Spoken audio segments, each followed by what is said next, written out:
Hi, I'm Paul Arthur. This is Bridge City News. Here's a look at some of the stories we have lined up for you tonight.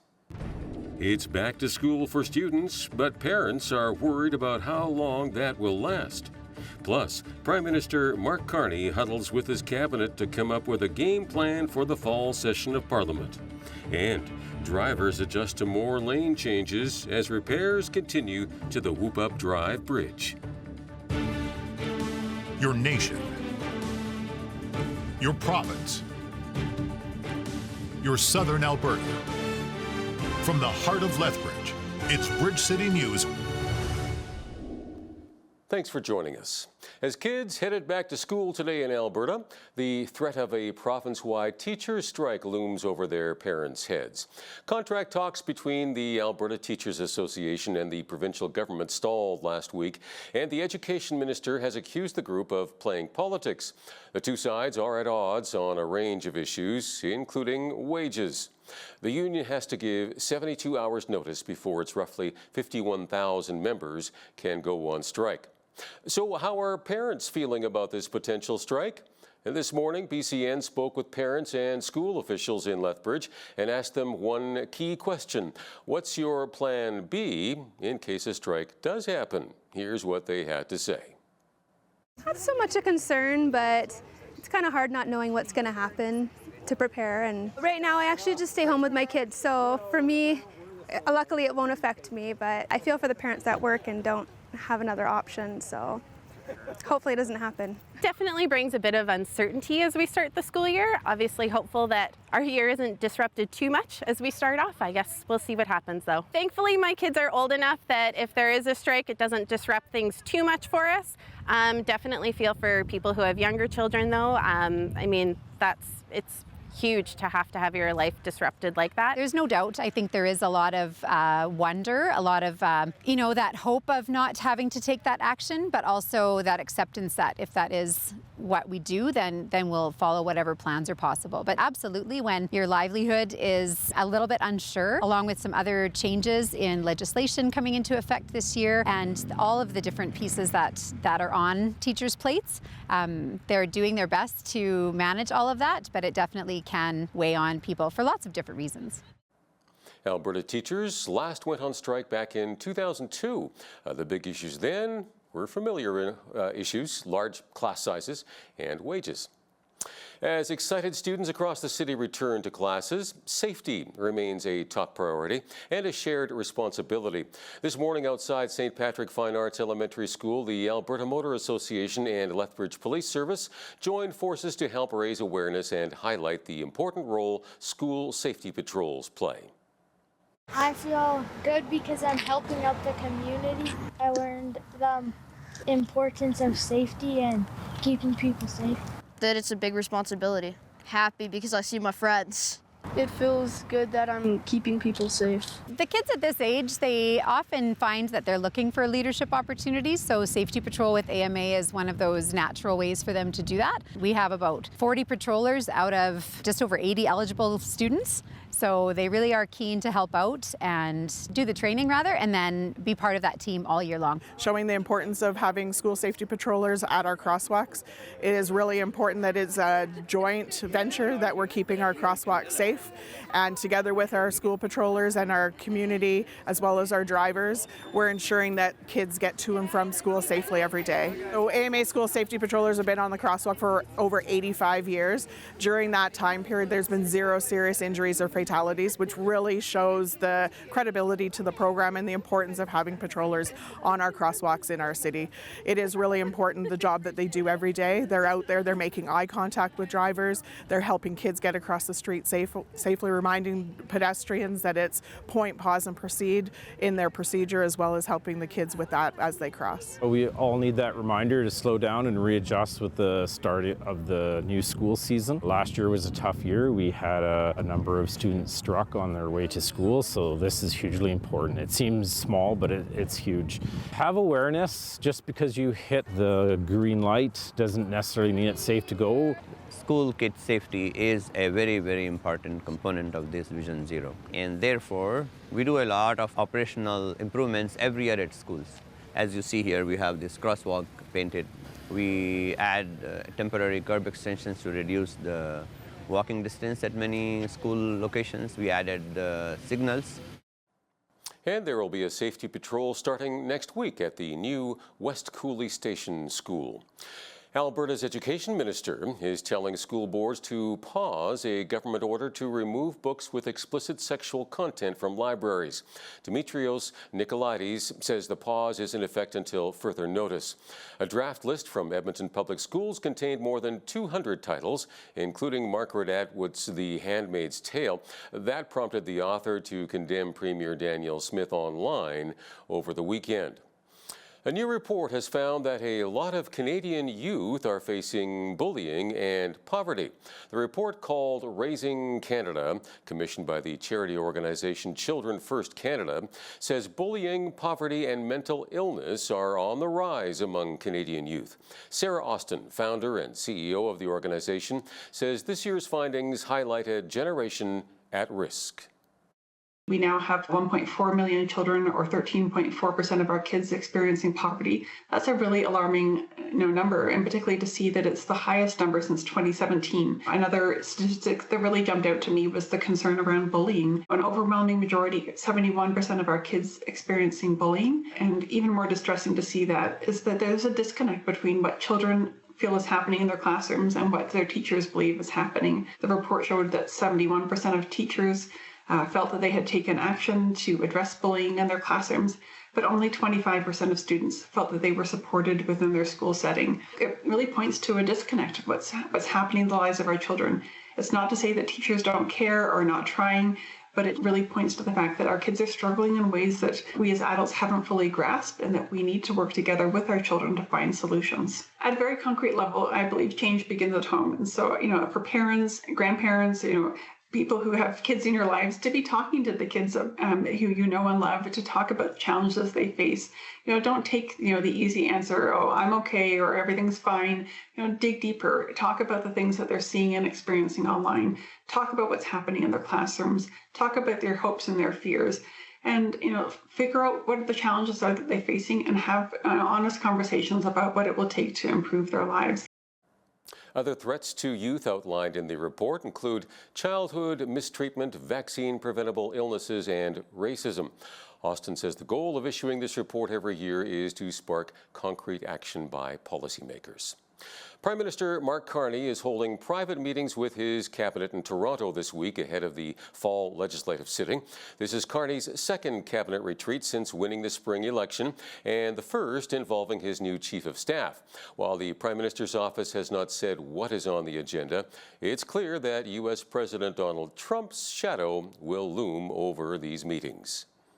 They have a major budget coming up in fall. It's very rare that you have a budget in October. Mark Carney had said that the circumstances were a little bit too unclear and murky to have one in the spring, and the financial picture has become a bit clearer now that there's been a bit more certainty. On the economic side of things, he's expected to both have an increase in spending with regards to the military and various promises he's made during the campaign in the spring. But then on the other side, he's also talked about a new fiscal discipline, spending review, and these sorts of things. The other big agenda item for them that has clearly been on their agenda throughout the summer has been major projects. They want to get big industrial projects and infrastructure projects started faster. They've said that it's taken too long to get these things approved, and they've changed the process for that. And then, of course, Donald Trump has not gone away. This is something that is looming in the background. Trump tariffs, whether Trump continues to escalate and play games with Canada, whether he tries to reopen the trade pact we have with the U.S. and Mexico early, ahead of schedule. The Liberals will be meeting in Edmonton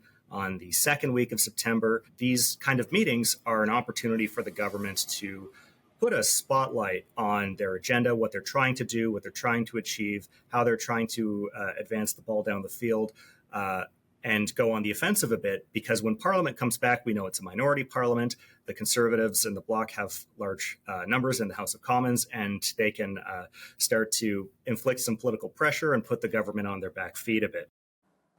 The federal finance minister says service delays and access challenges Canadians are experiencing with Canada Revenue Agency call centres are unacceptable. Francois-Philippe Champagne wants to address the issues within 100 days.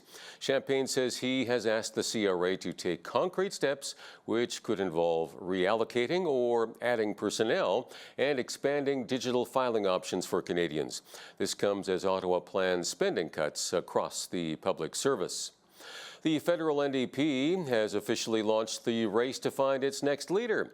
Former leader Jagmeet Singh resigned after he and the party lost badly in Alberta's federal election, April's federal election, pardon me. Registered party members will vote on Singh's permanent successor at a national convention in March using a ranked ballot as the party tries to find new direction. Interim leader Don Davies recently admitted that the NDP supply and confidence deal with the Liberals was a significant contributor to the party's collapse. The Premier of Alberta is kicking off the second leg of her province-wide Alberta Next Town Hall tour tonight. Danielle Smith will be in Medicine Hat for the tour that's addressing various topics, including Alberta's grievances with Ottawa. The first 5 town halls have addressed whether Alberta should separate from Canada and create a provincial pension plan. Loud cheers for mass deportations were also heard at the most recent gathering in Lloydminster. It's a hazy day for much of Alberta and western Saskatchewan today as wildfire smoke from northern Canada drifts into the prairies. Here's the Canadian government's map of wildfire smoke, fine particulate matter. This model covers Tuesday, Wednesday, and Thursday of this week. It shows smoke intensifying over the Northwest Territories, the prairies, and British Columbia before heading east over Nunavut. Air quality warnings are in effect as thick smoke hangs over the regions. Wildfires in the Northwest Territories, including one not far from the hamlet of Fort Providence, have forced hundreds to flee from their homes. The fire southwest of Yellowknife has so far scorched 890 square kilometers of land. Meanwhile, Nova Scotia's largest wildfire is burning out of control. Officials say winds have increased the intensity at the southern end of the nearly 85,000 square kilometer blaze in Annapolis Valley, but there's been no new reports of damage to the homes. And a heat warning is in effect in parts of BC as some 160 active wildfires burn across that province. More fires will likely be detected in the coming days following thousands of lightning strikes over the Labor Day long weekend. Picket lines are going up in 3 BC cities today as industrial action begins across the province. The union representing thousands of public service workers announced last week that a 72-hour notice of a potential strike had been issued, and the deadline expired after midnight last night. The union has about 34,000 members in fields including social services, healthcare, education, government liquor stores, prisons, and courts. But the government has said essential services will be unaffected. Quebec has turned down federal funding aimed at combating systemic racism in the criminal justice system. Ottawa first offered nearly $7 million in funding to provinces and territories back in 2021. The money was aimed at addressing the overrepresentation of Black people in the criminal justice system by promoting the use of race and cultural assessments before sentencing. While most provinces have accepted the funding, the Quebec government says it doesn't subscribe to the approach on which the funding program is based, namely systemic racism. Belgium will move toward recognizing a Palestinian state as Israel steps up its offensive in the Gaza Strip. It joins Canada and several other nations that have announced their intention to recognize a Palestinian state at the 80th session of the United Nations General Assembly this month. Prime Minister Mark Carney has said the move will be predicated on the Palestinian Authority carrying out reforms and holding an election next year in which Hamas can play no part. The Embassy of Israel rejected Canada's endorsement of Palestinian statehood. The maker of ChatGPT is adjusting how its chatbots respond to teenagers and users showing signs of distress. OpenAI plans to introduce new controls for parents to link their accounts to their teen's account. It says ChatGPT will also redirect distressing conversations to more capable artificial intelligence models. Meanwhile, Meta is blocking its chatbots from discussing self-harm and suicide with teens. directing them to expert resources. The City of Lethbridge provided an update on the status of Whoop Up Drive Tuesday morning. The acting director for infrastructure services says last week's concrete pour was successful, with work now being focused on the outer westbound lane. A girder was damaged when a flatbed trailer carrying heavy equipment struck the bridge's underside last month. It showed that it is more damaged than crews thought, and yet the city claims the bridge is still considered safe to drive on as repair plans progress.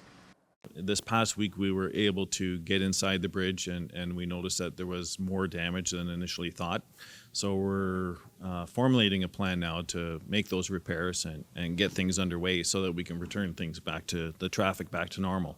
But in the meantime, we're going to continue on with the peak hour lane changes. The only change you'll see today is we're going to move the one westbound lane from the right-hand lane that's open to the center lane will now be opened. That's to accommodate the ongoing bridge work that's taking place on the bridge deck. And then lastly, just want to thank everybody for their patience and evolving with the situation and being adaptable to the traffic flows. It's really helped out. We've seen reduced accidents, reduced traffic flow, congestion around the city, both on Whoop Up Drive and on Highway 3. So thanks everybody for all the good work and the patience that you're showing. The city will be keeping peak hour lane changes in place through to early October, which creates 2 westbound and 1 eastbound lane from the hours of 2 to 8 p.m. And in preparation for the winter, the city has announced that residents living along snow routes can now sign up for windrow assistance to clear piled up snow from their property along snow routes by calling 311. Last year, there was only 1 activated snow event, so the city is attempting to gather more feedback this year to determine the program's usefulness, but reception so far has been positive. We are in our 4th season now. Testing this program. Originally we started with a smaller number of kilometers where people were on snow routes, then we distributed or impacted over 6,000 households with this program. So we wanted to give people time to call in and sign up and look at all the options.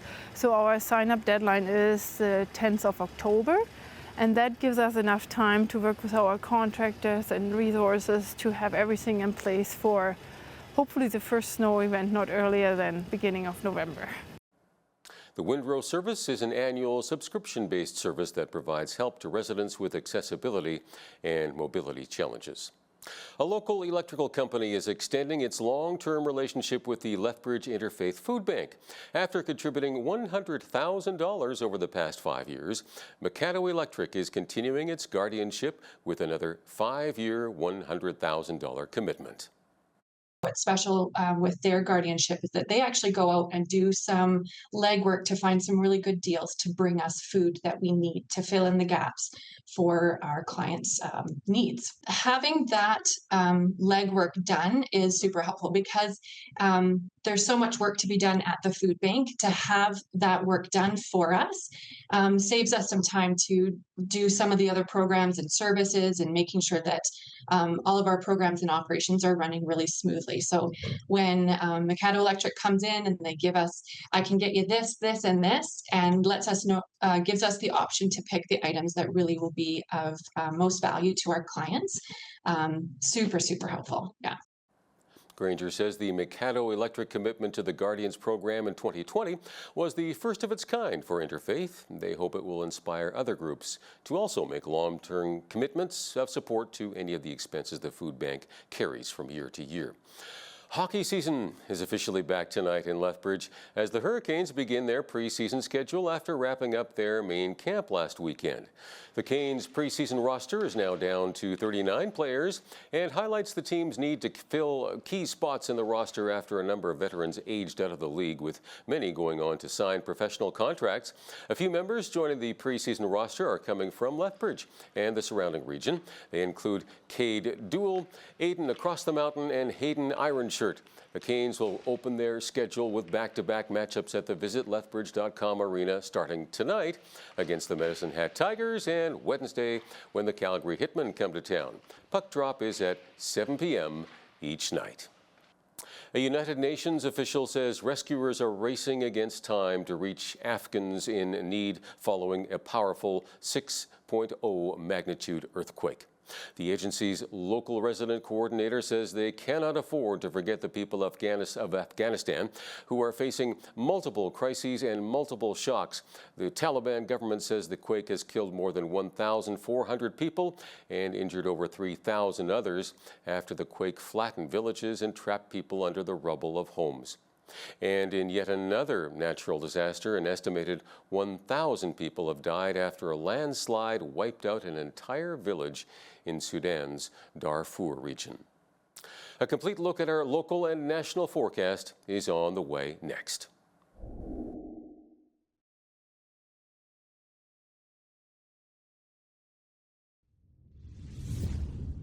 Our 7-day forecast has us with some smoke in the air today, with a high of 27. Wednesday will have a high of 31 with sunny skies. Thursday will have a high of 21 with sunny skies. Friday will have a high of 24, and Saturday will have a high of 27. Sunday will have a high of 28 with partly cloudy skies, and Monday will have that partly cloudy skies as well, with a high of 25. Our almanac has us with an average high of 22 for this time of year with an average low of 7.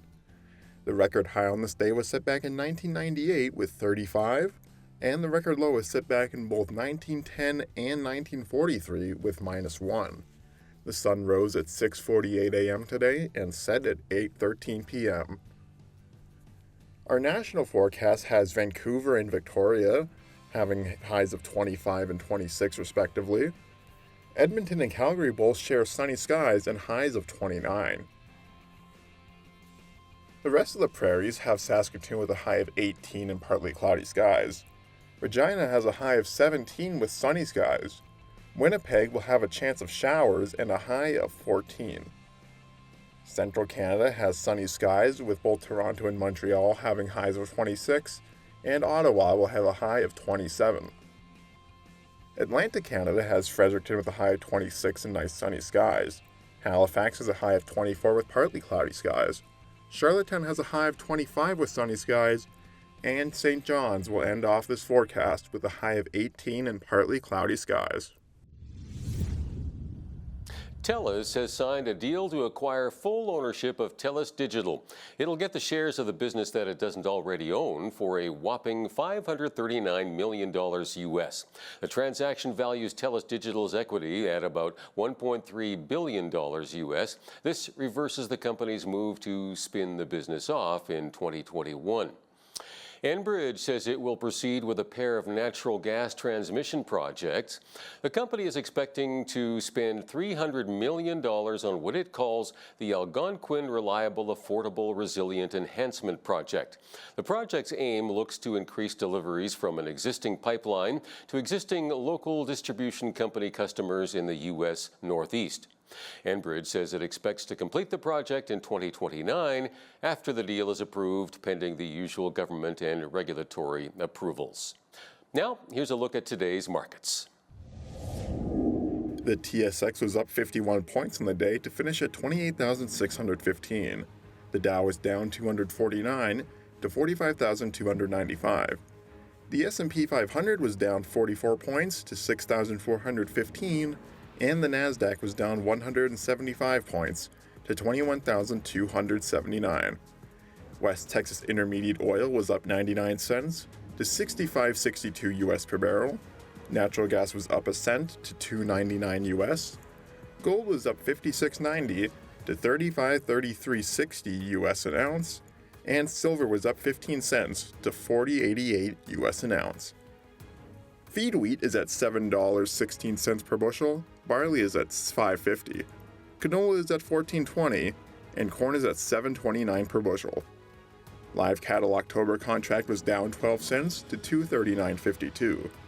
Feeder cattle September contract was down 52 cents to $3.6425, and lean hogs October contract was up 52 cents to $95.55. The Canadian dollar was up slightly over the past 24 hours and currently sits at 72.60 US.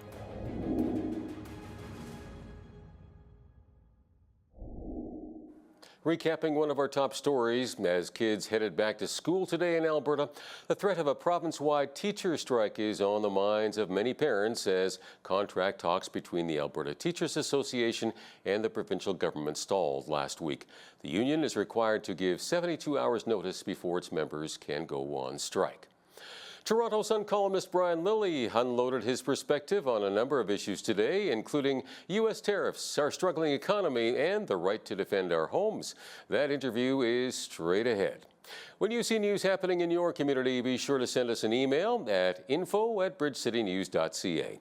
You can also visit our website or our YouTube channel anytime to check out more of our stories and interviews.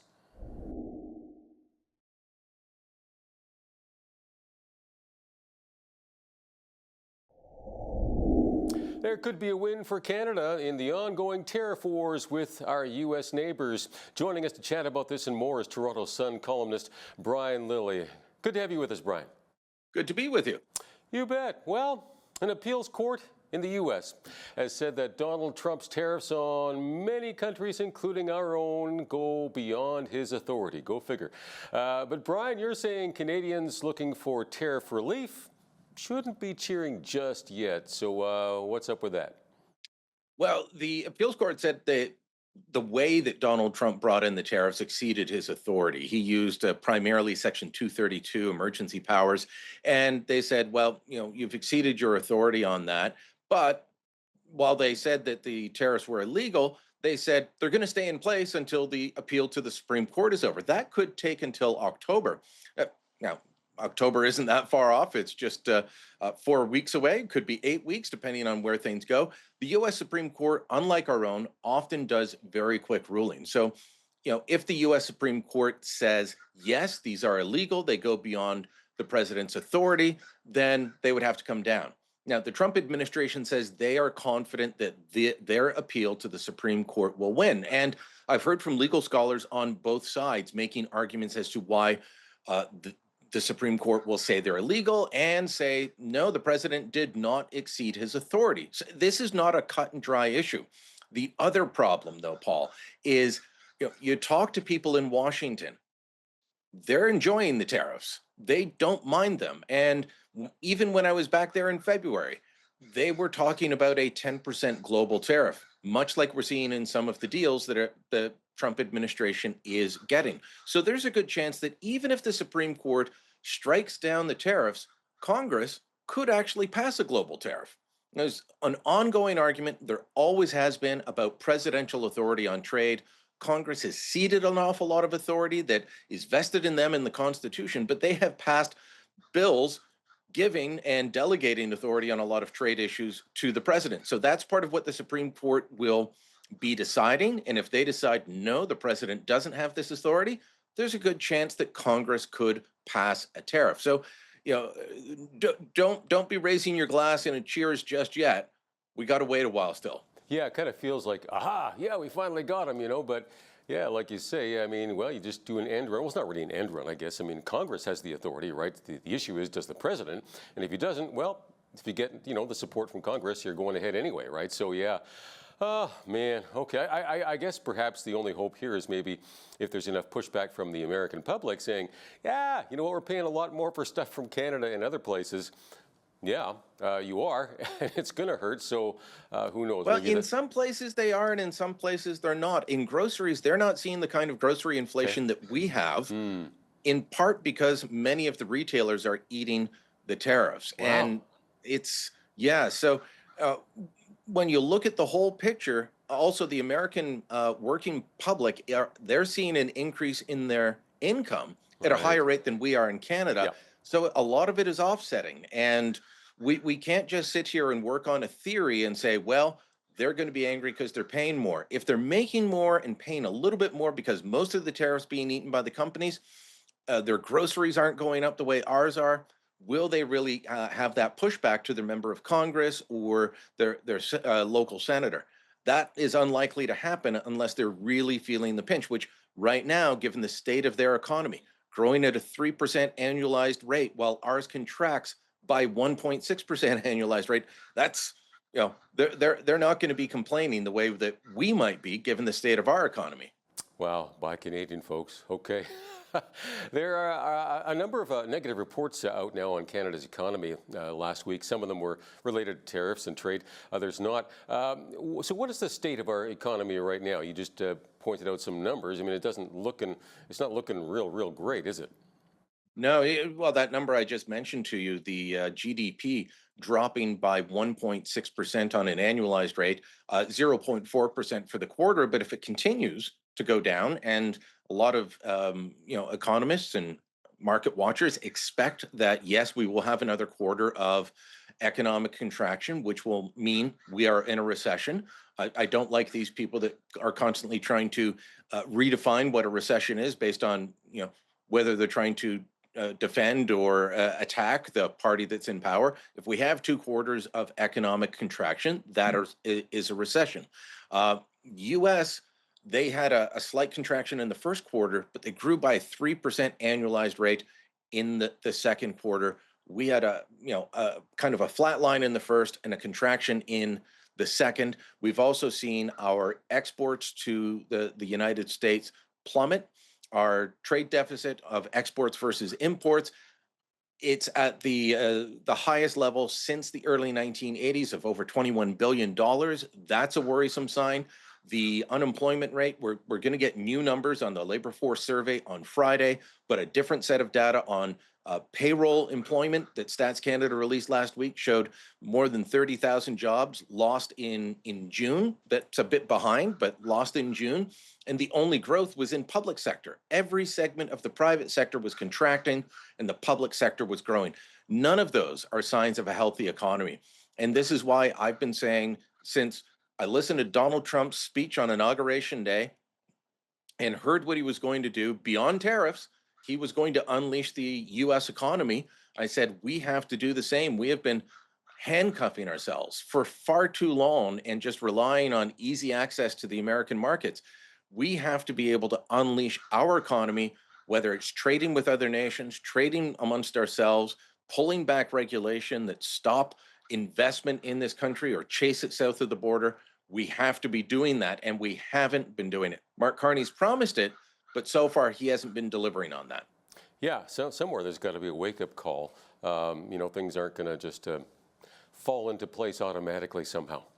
Last week, the Carney government announcing the establishment of the Major Projects Office and announced who would run the new bureaucracy in Calgary. So again, should we be cheering, be optimistic about this? I would say be optimistic, but it's still wait and see because it's an announcement of a bureaucracy. It's not an announcement of here are the major projects. Now, Prime Minister Carney's been hinting at some. He's always hesitant to hint at pipelines and be too definitive on that. But he is talking about Port in Churchill. Well, you would assume that if he's going to have a port in Churchill, Manitoba, that there's going to be some kind of pipeline, whether it's natural gas to export LNG or oil. You would expect that, that would be part of the equation, but we just don't know.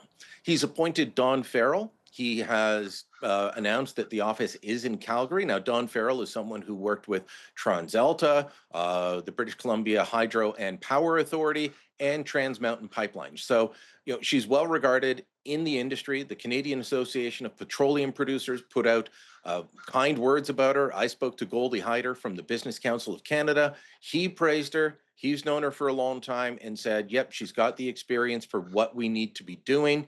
Hyder's someone who believes we need to be repealing a lot of the anti-development laws. So, this is a positive sign, but when will we know? Perhaps within a week or two, we'll start to get a sense from the government. Parliament returns on September 15th.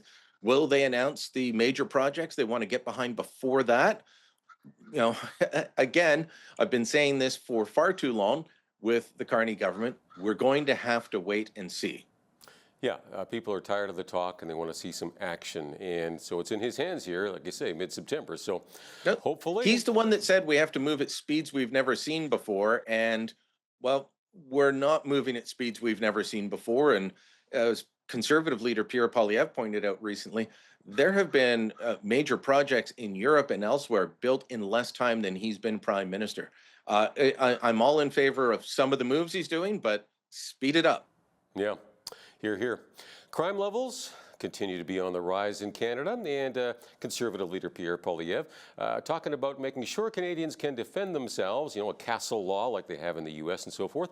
Mark Carney's Liberal Justice Minister mocking Poilievre, saying this ain't the Wild West, this is Canada. So Sean Fraser, is he tone deaf, or is he seeing something that I'm not seeing? I think he's tone deaf. I think he's completely tone deaf. So Poilievre was speaking primarily about a case in Lindsay, Ontario. That's near Peterborough. And a man sleeping, middle of the night, I think it was around 3 a.m. He's sleeping in his home, and a guy comes in through the window, breaks in with a crossbow. He defends himself. By the sounds of what we've seen from the court documents, it looks like he used a kitchen knife to defend himself. Well, the man was charged with break and enter, but the guy whose home was broken into was charged with assault, aggravated assault, and more. And he's facing charges. And Poilievre said, look, the law is there that says we should be able to do this. I want the law to be clarified so this sort of thing doesn't happen again. Well, Fraser says this ain't the Wild West. What happens immediately after that? Well, Saturday morning, Friday night into Saturday morning in Hamilton, Ontario, in an area that I have spent a lot of my misspent youth in, one of these bar and restaurant districts, 80 shots rang out at closing time. This is just, as last call is going down, as the bars and restaurants are shutting down in a busy area, you're going to have hundreds of people milling around, and 80 shots rang out. Thankfully, only 3 people were injured. You've got the shelter-in-place order in Calgary last week, where a whole neighborhood was shut down because there's a guy running around with a gun. I think it was into Sunday morning, a car shot up in Edmonton. I can go on, and in fact, in my column in the Toronto Sun, I laid all of this out and said, the Wild West is here, Minister Fraser, and it's because of your bad policies. And you mentioned castle law, and there's a misconception in Canada that we don't have it. We've always had it, but crowns and police, they don't like that. And they have tried successively to push back on the idea that you can't use force in your own home. Now, there are places in the States that have things called stand your ground laws that, basically, in some instances in the States, I step onto your property, I can be shot. That seems to go too far, right? That's the extreme measure. Yeah. But the idea that you cannot defend yourself is foreign to Canadian law, and always has been. But crowns and police have tried to push back by charging people. And so in 2012, the Harper government passed a law that had started out as a private member's bill, sponsored by NDP, then NDP MP, Olivia Chow, now the mayor of Toronto, and now retired Liberal MP Joel Volpe. It was called the Lucky Moose Bill, after the Lucky Moose grocery store, where the owner detained someone for being a habitual thief, and he was charged with assault and I forget all the charges. But everyone in Parliament said, no, you have to be able to defend yourself. And they clarified the existing law, which should have been good enough. But again, crowns and prosecutors don't like it. So now Poilievre is only saying, let's clarify the law further, which governments do all the time. They clarify existing laws. And Fraser just calls it the Wild West. He is not a lawyer with any experience in criminal law. In fact, I would say the average court reporter would know more about criminal law than Fraser, even though he is a lawyer, spent time working in Calgary on sustainable development law and intellectual property law, but not criminal law. Yeah, so where do we go with this, right? So we clarify the law, but will that change anything? Like you say, maybe it's the Crown prosecutors, that sort of thing, our police departments. I don't know. Where how do we get them to change their worldview, if you will, right? Larry Brock, who is a former prosecutor himself, Conservative MP from Ontario, he said that, you can have the provincial attorneys general issue directives on this and say, no, you're not going to be aggressive in prosecuting this. Now, if you come on my property and I think you're a threat, but I shoot you and you're not armed, well, guess what? Yes, I'm going to be charged. But if you break into my house with a crossbow, Paul, and I stab you to defend myself, there is no way on earth that I should be charged. Absolutely. And I think people are really, really tired of that, because we can all relate to that. Put yourself in this guy's shoes and we're going, you got to be kidding. What? I mean, it just makes no sense at all. So, well, maybe this is where the provinces need to step in. I could see Alberta doing that. Not sure if we'd see that, in some other provinces, right? Ontario Premier Doug Ford has been livid about this and calling on the feds to fix this. But we'll see. He'll be speaking in the next couple of days. We'll see what he has to say about whether he'll send direction to his attorney general. I'm out of time. Thanks so much for your expertise today. Thank you, Paul.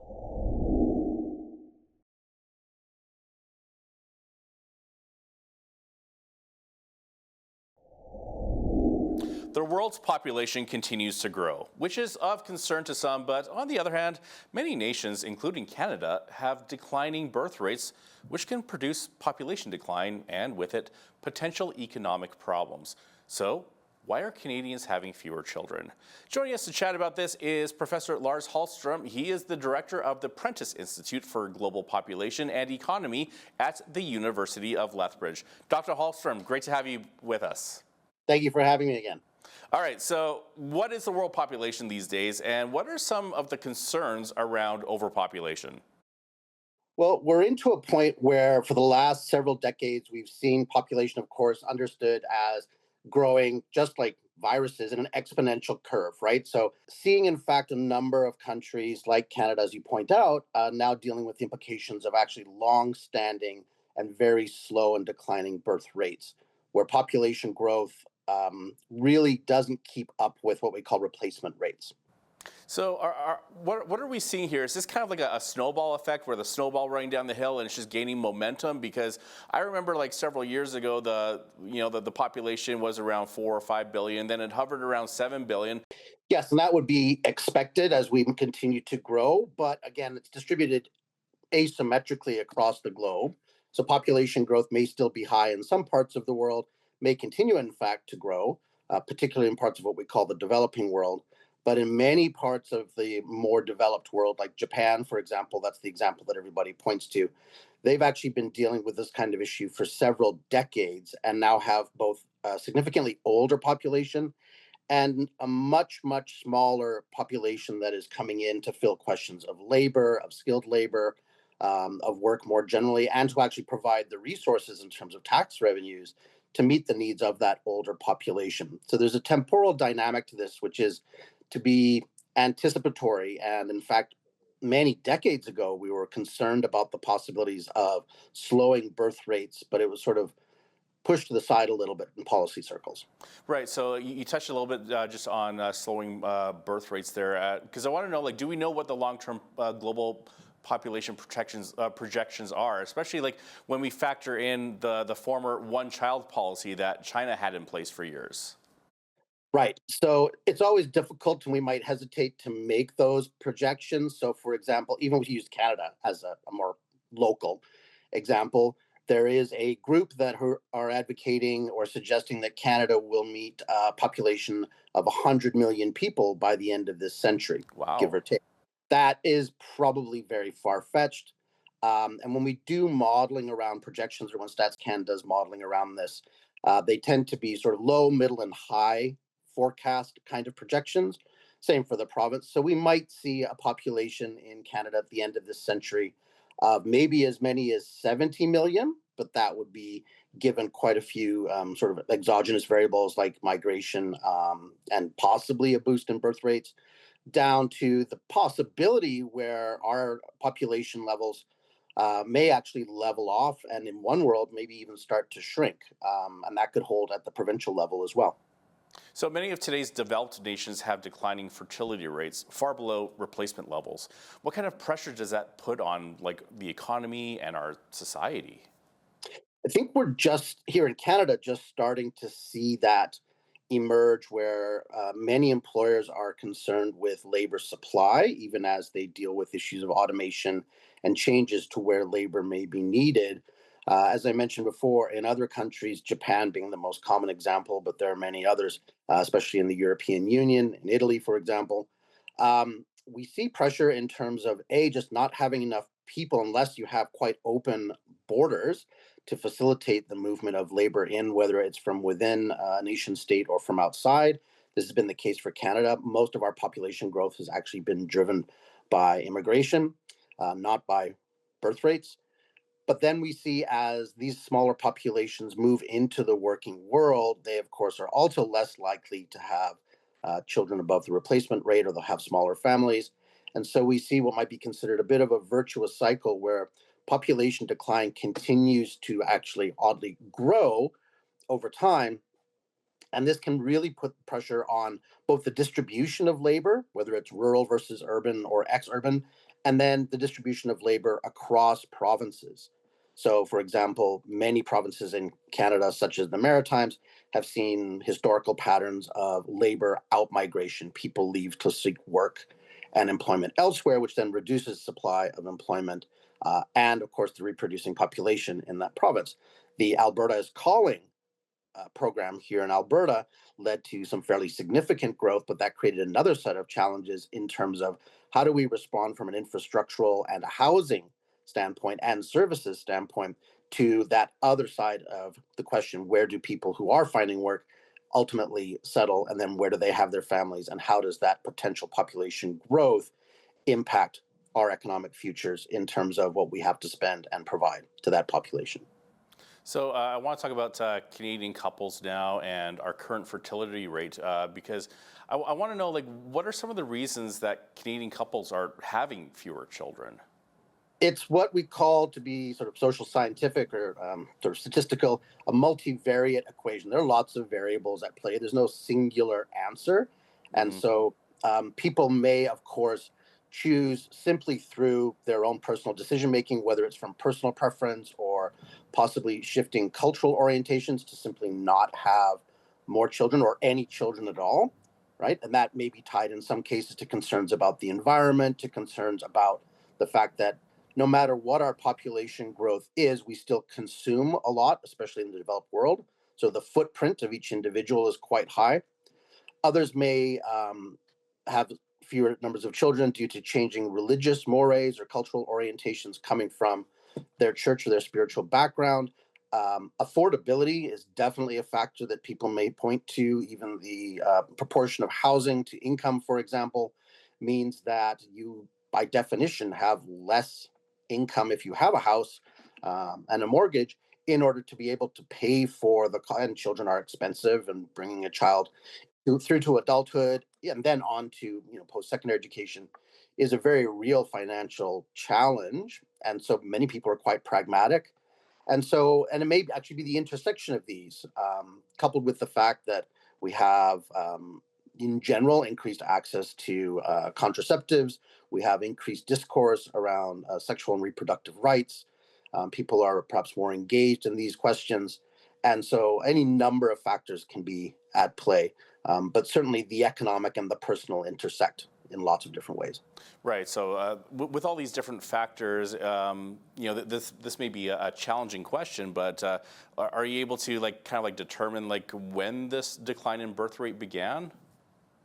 So we see it really starting in some cases in the, let's call it, early to mid 1970s in Canada, and it coincides with a number of broader demographic shifts. So of course, we know that after World War II, we had the baby boom, people came back from war, but that also coincided with quite a remarkable shift towards urbanization. So rural populations in Canada have actually been in decline as a proportion of national population since Confederation. That pattern is actually not new, but we really saw in absolute numbers that growth, both in terms of economic focus and in population focus, towards urban spaces. And urbanization does put some other challenges onto economic individual decisions. And around 75 to 79, we started to see that shift start to manifest as, in particular, as women entered the market force or the workforce in higher numbers. That, of course, is also a factor driven perhaps in part by affordability. So we can go back at least 4.5 decades to a starting point for this. I want to talk about immigration now, because when the topic of immigration comes up, there's always the talk of a shortage in housing, increased housing prices. So Canada is relying on immigration to increase our population. How sustainable is that, considering those challenges like shortage of housing, increased housing prices, but also like there's increased costs to healthcare, welfare systems, and even clashes between differing cultural values and religious differences? I think we want to be very careful and cautious about sort of the attribution of Canadian housing problems, for example, and pointing a finger at immigrant communities. As the child of immigrants myself, right, that seems like a bit of a smoking gun that might be pointed in the wrong direction. There are lots of factors that have contributed to both housing supply or shortages, as well as housing inaffordability. Demand, of course, is a variable. It's always a variable. But for example, international speculation and the role of international investors and larger scale, particularly in the rental markets of corporatization, mean that you have other variables. So it's not just, these people moved here and they took all the houses. I think we want to be quite cautious about that, right? A great example would be some of the limits that Vancouver has had to place on sort of second property ownership for international individuals and corporations. Right, foreign buyers, right. Foreign buyers, right? Because those homes are, that shortage in supply is driving up prices. It's a speculative move from the market, but it's really not necessarily driven by, nor is it serving actually meeting housing demand in that area, right? Noting that Vancouver is a bit of an outlier case. But certainly, and if we look at the Albertan case, we need to remember too that yes, we have lots of people who move here from overseas, but we also have lots of people who move here from other parts of the country. We marketed to do exactly that through the Alberta's Calling question. And there are definitely realities around what a sudden population influx, regardless of where they come from, may do, particularly since it takes time to build housing stock. Takes time to build schools, takes time to build hospitals, and in many cases in Canada, provincial governments have been moving away from or fiscally shy in terms of those different kinds of social infrastructure, right? And the reality that if you build schools, you need teachers, and staff from all levels to work in those schools. So we see lots of places where you have multiple variables. So if we take schools as an example, many of the people who move to Alberta are younger and they have families, so that puts pressure on the schools. So the province has, of course, said it's building 90 new schools in the province. But when you couple that with teacher attrition, so you've got labor supply questions on one hand, coupled with infrastructure spending on the other, you start to build what can be a bit of a perfect storm that is not just the fault or the result of people moving to Alberta, but other related long-term variables in terms of the workforce and people staying in their professions and the ways that we support or don't support supply in those kind of professions. So is there anything our government could do to encourage couples to have more children? Like, are there examples of other nations having success in increasing birth rates? I know that there's like a handful of nations that are still like at that replacement level, countries like India and Pakistan and a number of African nations. Like is this a real possibility? I think there are two concerns there. So some states have tried to incentivize having more children, but it really has not seemed to work. So either the incentives are not sufficient enough. And again, the old number used to be that having a child cost a family about $200,000 over the first 18 years of life. That number has likely gone up. I mean, that's an old number. So, you don't see kind of, here's a check for $200,000. We'll see you in 18 years. So what the incentivization would actually need to look like is one question. The other side to that, and this is the slippery slope, is a very real concern, and I do hear this actually here in Alberta and other parts of the country, is, should governments be getting into the business of telling families to have children? Right, because I remember back in the 80s, there was like, there was family allowance. Right, so there are different ways to support families, due to costs, sort of like RCPP is intended to distribute some wealth across a population that's seen as vulnerable, not to replace RSPs or pensions, for example. But I think there is a concern that, especially given some of the populist and some of the more fundamentalist perspectives that we see coming out of even the United States, that moving beyond economic instruments to something that starts to look more like an overt exercise of authority over the population. And there's an irony to this, given the history of the last 5 years.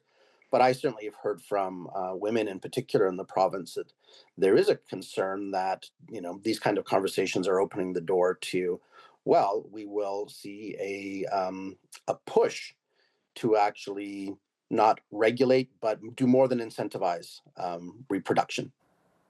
Dr. Lars Holstrom is the director of the Prentice Institute for Global Population and Economy at the University of Lethbridge. Dr. Holstrom, thank you so much for your time today. Thank you for having me. Great to see you again. You as well. I'm Naveen Day. On behalf of all of us here at Bridge City News, thanks for watching.